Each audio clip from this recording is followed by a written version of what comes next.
Hello बच्चों, तो sigma witty classes में मैं आपका फिर से स्वागत करता हूं। मेरा नाम है टिकम सिंह आडा। एक बार फिर मैं आपके सामने नया वीडियो लेके प्रेजेंट हुआ हूं। तो इस वीडियो के अंदर हम यहाँ पर चैप्टर नंबर फर्स्ट का एग्जाम्पल नंबर 5 जो है वो डिस्कस करने वाले हैं। एग्जाम्पल नंबर 5 में बोला कि prove that root 3 is irrational number. मतलब बेटा मुझे रूट 3 को इरेशनल नंबर प्रूव करना है। कैसे करें? तो आपको पता होगा कि यहाँ पर एक मेथड यूज होता है जिसका नाम है बेटा कॉन्ट्राडिक्शन मेथड, यानी कि विरोधाभास विधि। उसमें क्या होता है बेटा कि हमें जैसे मुझे रूट 3 को इरेशनल नंबर प्रूव करना है तो मैं इसका उल्टा लेट करूंगा कि रूट 3 क्या है? Rational number. चलिए आइए, तो सबसे पहले हम यहाँ पर लिखते हैं। सबसे पहले मेरा यहाँ पर ये प्रूफ स्टार्ट हो चुका है बच्चों। सबसे पहले मैं यहाँ लिखूंगा let let root 3 is rational number. Root 3 is rational number, यानी कि रूट 3 एक परिमेय संख्या है। जैसे मैंने लिखा बेटा रूट 3 रेशनल नंबर है, तो आपको बताया कि जो रेशनल नंबर होता है वो पी बाई क्यू की फॉर्म होता है। तो यानी कि रूट 3 इक्वल टू ये हो गया बेटा पी बाई क्यू। लेकिन आपको बताया कि पी और क्यू के बारे में हमें कुछ बातें लिखनी पड़ेगी। मुझे लिखना पड़ेगा कि जो पी और क्यू है बेटा ये आपका को प्राइम नंबर है। सुनना ध्यान से, को प्राइम नंबर है। इस चीज को समझो। पी और क्यू क्या है? हमारे को प्राइम नंबर है। पी और क्यू क्या है? हमारे को प्राइम नंबर है। अब सुनना ध्यान से, को प्राइम नंबर का मतलब मैंने पहले भी आपको समझाया हुआ है जो प्रीवियस वाले वीडियो है उनमें, कि को प्राइम नंबर का मतलब है बच्चों इनका जो एचसीएफ है वो कितना होता है? 1। यानी कि एक नंबर जैसे मैं 3 लूं, एक नंबर 4 लूं, तो 3 और 4 में क्या कॉमन है बेटा? 1 कॉमन है। तो ये दोनों को प्राइम नंबर है। और जब 3 और 4 को आप डिवाइड करेंगे, मतलब 3 में 4 का डिवाइड करेंगे और या 4 में 3 का डिवाइड करेंगे, तो आंसर हमेशा पॉइंट में आएगा। ओके, आपको पता है बेटा यहाँ पर नीचे q is not equal to 0 भी होता है। और जो p q है वो हमारे इंटीजर होते हैं, यानी कि ये बिलोंग्स टू बोलते हैं बेटा, बिलोंग्स टू इंटीजर्स। इंटीजर्स बोले तो 0 1 2 3 और -1 2 3, बस। अच्छा, अब नेक्स्ट में इसको आगे सोल्व करूं तो यानी कि देखो आपको पता है कि रूट को हटाने के लिए मुझे बेटा, मैं स्टेप बाय स्टेप चीजों को बता रहा हूं आपको। देखो यहाँ पे कैसे सोचोगे आप? यहाँ ऐसे सोचोगे कि लेफ्ट साइड में रूट है। आपको पता है कि हम रूट में कैलकुलेशन बिल्कुल भी नहीं करते, तो मुझे रूट हटाने के लिए स्क्वायर करना पड़ेगा। तो मैं बोथ साइड स्क्वायरिंग करूंगा बेटा। तो यहाँ रूट 3 का मैं क्या कर दूंगा? स्क्वायर। और इधर देखिए ध्यान से, पी बाई क्यू का भी हम कर देंगे बेटा स्क्वायर। ओके ओके बच्चों, अब आपको पता है बेटा स्क्वायर रूट एक दूसरे को क्या करेंगे? कैंसिल। तो यानी कि यहाँ पे होगा बेटा 3 और ये हो गया पी स्क्वायर अपॉन हो जाएगा क्यू स्क्वायर। ठीक है, इसके बाद हम यहाँ पर, इसके बाद बेटा हम यहाँ पर आगे बात करें तो देखिए अब क्या होने वाला है। तो सबसे पहले मैं क्या करूंगा बेटा, यहाँ से पी स्क्वायर की वैल्यू निकालूंगा। तो पी स्क्वायर को मैं यहाँ पर ऐसे कैसे रख लूंगा? ये पी स्क्वायर और इसको बेटा मैं इसकी तरफ ले जाऊंगा तो ये दोनों चिपकेंगे। ये हो जाएगा आपका 3q स्क्वायर। ठीक है, क्या हो जाएगा बेटा? 3q square. ओके सर, एकदम बात समझ में आई। ठीक है, तो ये हो गया 3q स्क्वायर। ठीक है, इसको हम बेटा इक्वेशन नंबर फर्स्ट दे देंगे। क्या दे देंगे बेटा? इक्वेशन नंबर फर्स्ट, ये काम आने वाला है। ठीक है, इसके बाद बेटा यहाँ पर हम क्यू स्क्वायर की वैल्यू निकालने वाले हैं। तो यानी कि क्यू स्क्वायर की वैल्यू जब मैं निकालूंगा तो बेटा ये 3 इसके नीचे आएगा, तो ये हो जाएगा आपका पी स्क्वायर बाई 3। क्या हो जाएगा? P square by 3। अब इसके लिए मुझे कुछ बातें लिखनी पड़ेगी। देखिए ध्यान से, आप मुझे बताइए पी स्क्वायर में 3 का डिवाइड, ध्यान से समझना बेटा, पी स्क्वायर में 3 का डिवाइड जा रहा है। इसका मतलब ये है कि पी स्क्वायर डिविजिबल बाई 3। ठीक, इसका मीनिंग है बेटा ये। तो यानी कि इसका मीनिंग हो गया बेटा कि पी स्क्वायर, सुनना ध्यान से, P square divisible, P square divisible by 3, ये इसका मीनिंग हो गया। अब आप मुझे बताइए कि पी स्क्वायर में 3 का डिवाइड जाएगा तो क्या पी में 3 का डिवाइड नहीं जाएगा? ऑफ कोर्स जाएगा।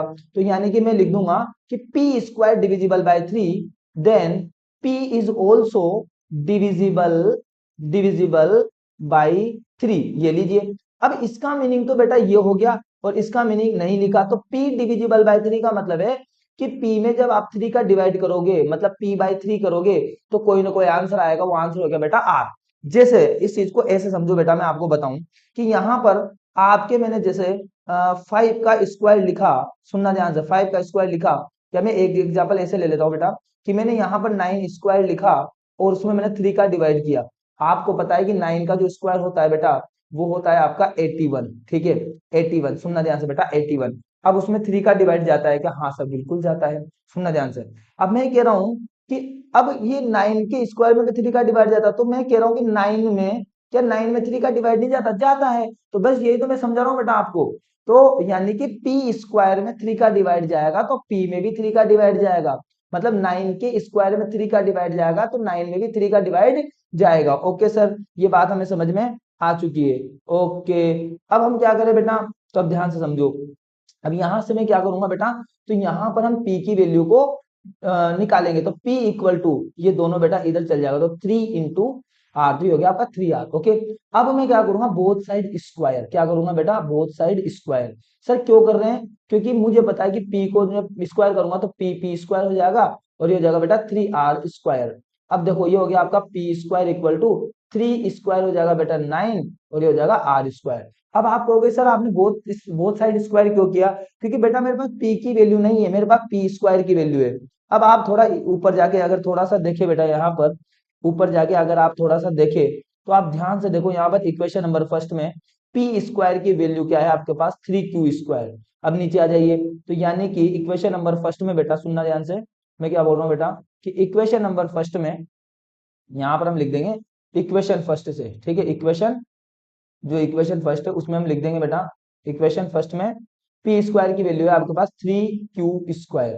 पी स्क्वायर की वैल्यू हमने इक्वेशन फर्स्ट से लिखी, ये हो जाएगा 9r स्क्वायर और 3 बन जा 3, 3 3 जा 9, तो यानी कि बच गया आपका q square equal to 3r square. क्या हो जाएगा बेटा, 3r स्क्वायर। ठीक है, अब यहां पर मैं क्या करूंगा बेटा, यहां पर मुझे आर स्क्वायर की वैल्यू फाइंड करनी पड़ेगी, तो मैं आर स्क्वायर को यहाँ पर रोक लूंगा बेटा, आर स्क्वायर इक्वल टू ये 3 इसके नीचे आएगा तो हो जाएगा आपका क्यू स्क्वायर अपॉन 3। क्या हो जाएगा बेटा, क्यू स्क्वायर अपॉन 3। अब यहाँ पर ये बेटा ये बहुत ही ज्यादा काम की बात है, इस चीज को यहाँ पर समझिए।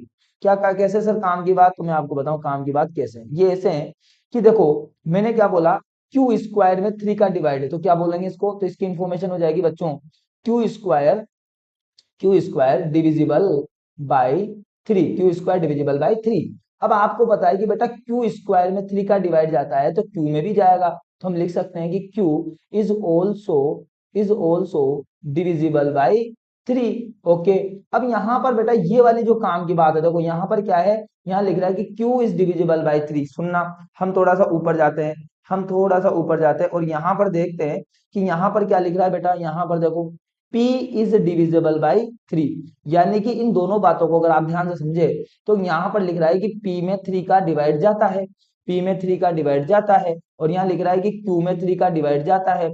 अब इसका मतलब ये हो गया बेटा, इसका मतलब ये हो गया, सुनना ध्यान से मैं क्या बोल रहा हूँ बेटा, इसका मतलब ये हो गया कि सुनो, P में भी 3 का डिवाइड जाता है ना, P में भी 3 का डिवाइड जाता है एंड Q में भी बेटा 3 का डिवाइड जाता है। इसका मतलब ये हो गया कि ये जो 3 है ये बेटा P के अंदर भी है और जो ये 3 है ये Q के अंदर भी है, मतलब 3 P का भी फैक्टर है, 3 Q का भी फैक्टर है। इसका मतलब यानी कि HCF of P and Q, P Q का जो HCF है बेटा वो कितना हो जाएगा 3, जो कि कॉन्ट्राडिक्शन है, विच इज कॉन्ट्राडिक्शन, बिकॉज हमने बोला था कि P और Q जो है वो कोप्राइम नंबर है, मतलब उनका HCF कितना होना चाहिए, ओनली ऑन 1 होना चाहिए, जब जाती ये चीज सही रहेगी। लेकिन जब हमने इसको प्रूफ करना स्टार्ट किया, रेशनल नंबर मान के जब हमने इसको प्रूफ किया, तो यानी कि यहाँ पर बच्चों समझो ध्यान से मैं क्या बोल रहा हूँ, कि मैंने शुरू में क्या बोला था कि √3 इज अ रेशनल नंबर, और जैसे मैंने रेशनल नंबर बोला तो मैंने P और Q को को प्राइम नंबर माना। को प्राइम नंबर का मतलब है कि P और Q का जो HCF है वो कितना होना चाहिए 1,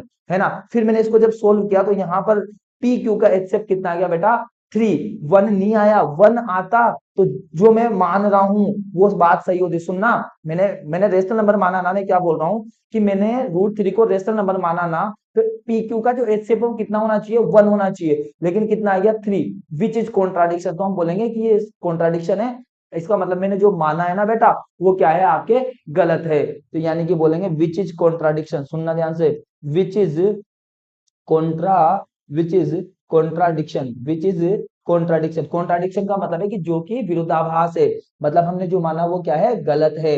it means √3 is irrational number, √3 is irrational number. ठीक है बेटा, ये वाली बात हमने यहाँ पर प्रूफ कर दी, ये हो जाएगा हैंस प्रूफ।